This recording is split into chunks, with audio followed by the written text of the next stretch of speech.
이번에는 대장암의 그 진료의 흐름을 한번 살펴보도록 하겠습니다. 결국 그 진료를 한다는 것은 먼저 진찰을 하는 거죠. 예. 진찰부터 쭉 우리 그 치료 후에 경과 관찰까지의 어떤 그 과정을 살펴보면 우선 자신의 어떤 그 자각 증상을 느끼는 수가 있습니다. 내 몸 상태가 좀 이상하네. 그런 생각이 들면 그대로 두지 말고 바로 그 의료기관을 찾아서 검사를 한번 해보는 것이 그 순서적으로 가장 빠릅니다. 그러면 이 검진을 하게 되는 그 어떤 그 계기라든지 또 자신이 막 신경이 좀 쓰이는 거, 뭔가 좀 정상 같지 않은 느낌, 뭐 이런 그 증상 등 무엇이라도 바로 그 담당의를 만났을 때 자기가 그 알고 있는 그런 부분들 혹은 느끼고 있는 부분들은 반드시 의사에게 그걸 얘기를 해 주기 바랍니다. 의사들도 보통 처음 시작할 때 문진이라고 그래서 물어봅니다. 어떻게 오셨습니까? 뭐가 어디가 이상합니까? 뭐 이럴 때 자신이 느끼고 있는 그런 부분들을 자세히 그 의사한테 말씀을 해 주시고, 또 그렇지 잘 안 될 때는 미리 메모를 해 두고 그래서 그 메모를 보면서 얘기하는 것도 보통 좋습니다. 그래서 이 의사에게 얘기를 하고 나면 의사가 이번에 검사를 몇 번 할 것이다. 또 그 스케줄은 대충 어떻게 될 것이라고 그 의사가 얘기를 해 줍니다. 그러면 이제 그 스케줄에 따라서 검사라든지 이 검사를 통해서 진단을 할 수가 있는데요. 그 검사 및 진단을 본다면 이 검사가 계속되거나 또 결과가 나올 때까지 시간이 걸리는 수가 있습니다. 이 담당 의사로부터 검사 결과나 그 진단에 가야 이제 그러면 이제 검사가 끝나면 그 설명이 있겠죠. 그래서 이런 검사나 진단에 관해서 미리 잘 이해를 해 두고 두어야지만이 그 다음에 이 치료법을 선택할 때 아주 요긴할 수 있습니다. 그렇기 때문에 가장 중요한 것은 얘기를 들었을 때, 진단 결과를 들었을 때 이해되지 않는 부분이 있으면 본인이 이해를 하고 납득이 될 때까지 몇 번이고 반복해서 그 질문을 할 필요가 있습니다. 그러면 이제 치료법의 그 선택을 보면 이 그 종양의 크기라든지 혹은 뭐 병기 뭐 이런 거, 또 뭐 얼마나 많은 곳에 또 퍼졌는지 이런 것, 그 종양의 어떤 특성이라든지 또 환자 자신의 어떤 그 몸의 상태에 맞추어서 그 의사가 이제 치료 방침을 설명을 합니다. 그럴 때 혼자 고민하지 말고 담당 의사나 또 가족 또 주위에 있는 사람들과 충분히 대화를 해서 그리고 본인의 어떤 희망에 합당한 방법으로 그걸 선택하는 것이 좋습니다. 그래 일단 그 치료가 이제 시작이 되면 치료 중에 어떤 뭐 곤란한 점이라든지 또 괴로운 일 이런 것들은 사소한 거라도 상관이 없기 때문에 마음에 걸리는 거는 전부 담당 의사나 간호사 또는 약사에게 이야기를 하는 것이 좋습니다. 그렇게 해야 그 중에서 가장 최상의 해결책이 그 실마리가 찾아지기 때문입니다. 그리고 이제 그 치료가 끝나면 또 그것으로 끝난 것이 아니라 그 경과를 관찰을 해야 합니다. 그래서 치료 후에 몸의 상태의 어떤 변화라든지 혹은 또 치료가 끝났는데도 또 암이 재발한다든지 뭐 치료 이후에 또 전이가 된다든지 뭐 여러 가지가 있기 때문에 당분간 이 통원 치료를 하면서 필요하면 또 검사를 해가면서 이 경과를 관찰합니다. 그래서 우리가 이렇게 쭉 본다면 본인의 우선 그 의심 과정부터 그 다음에 검진을 하고 검진 결과에 따라서 그 진단이 내려지고 그리고 나면 치료법을 선택하고 치료법이 선택이 되면 치료를 하고 경과 관찰을 하는 이런 그 흐름이 되겠습니다.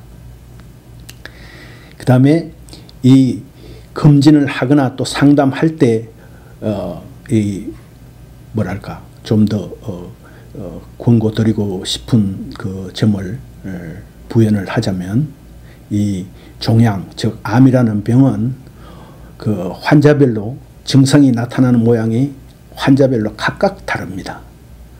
그래서 아무런 또 증상이 없는데도 우리가 뭐 검진이라든지 다른 어떤 병으로 치료를 하다가 또 이 발견되는 수도 있고 뭐 여러 가지 그 있으니까 우선 그 마음에 걸리는 어떤 이런 그 증상이 있을 때는 있을 때라든지 또 한번 그런 그 검진을 해서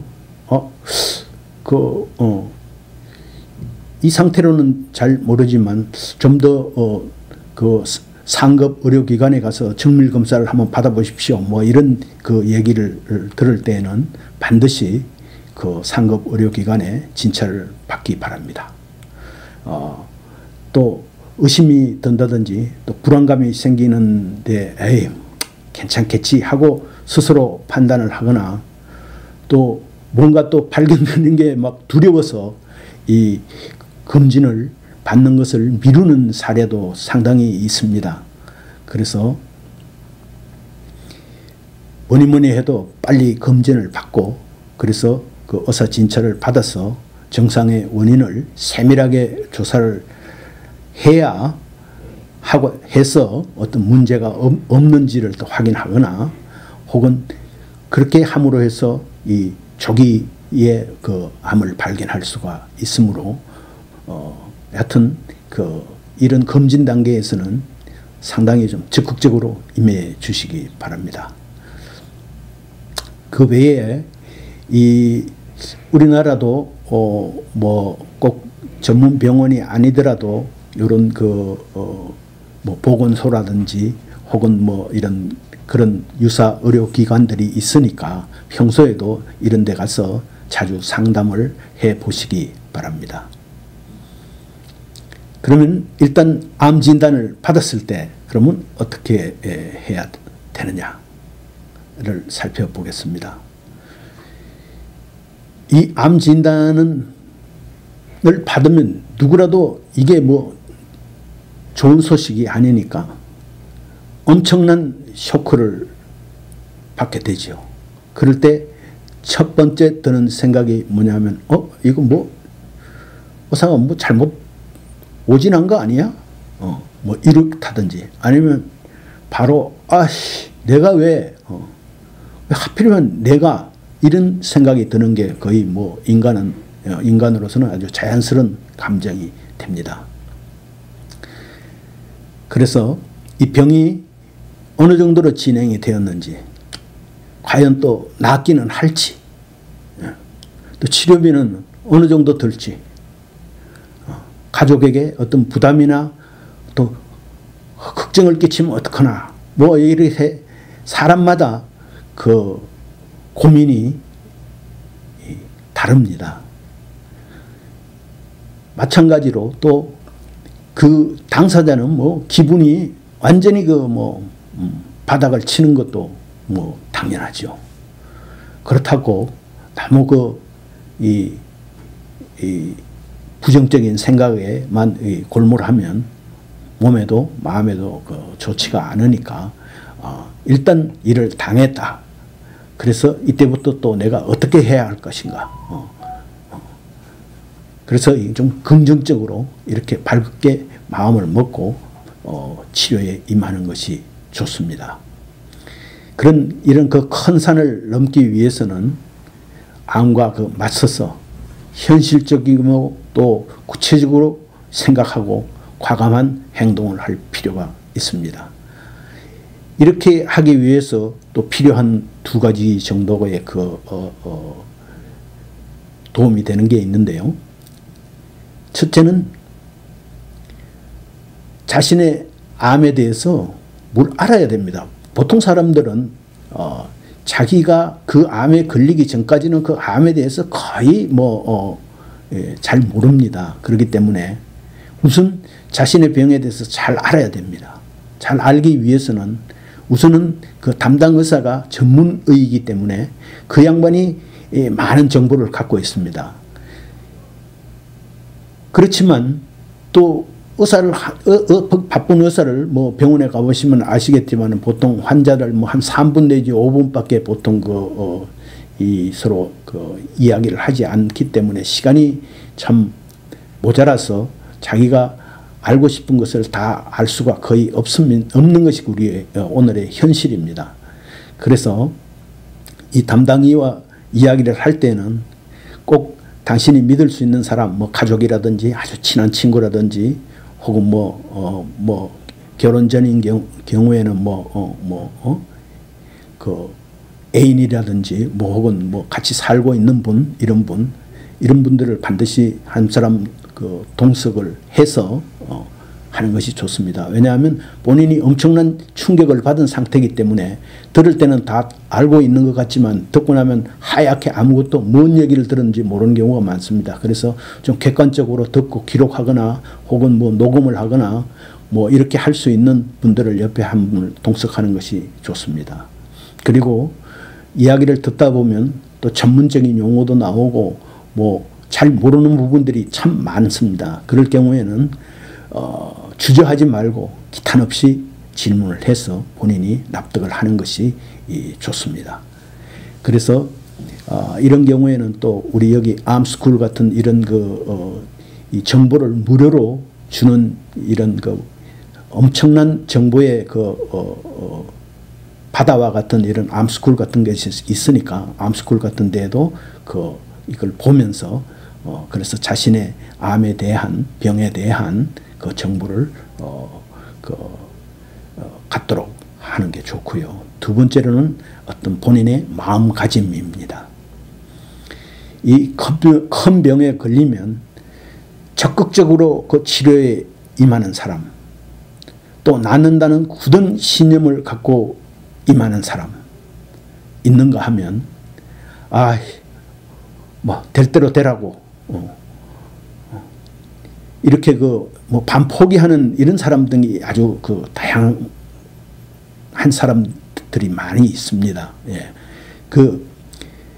어느 것이 좋은지가 아니라 그 사람 나름의 마음가짐으로 하여튼 가장 최선의 방법을 택하고 그러기 위해서는 자신의 병을 잘 아는 것이 중요하죠.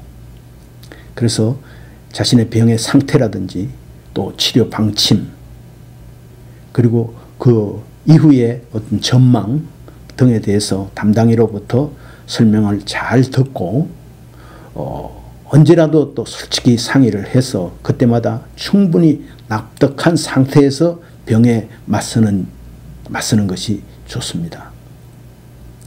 이런 것을 하지 않으면 정보가 자기 암에 대한 정보가 부족하면 불안감이 생기고 비관적인 또 이 상상이 들고 이렇게 됩니다. 그렇기 때문에 자신의 병의 상태에 관해서 충분히 완벽하게는 못하더라도 충분히 이해를 한 상태에서 임하고 치료에 임하고 싶다는 생각으로 담당이에게도 얘기하고 가족에게도 얘기하고 우리 말에 있지 않습니까? 병은 알리는 것이 좋다고.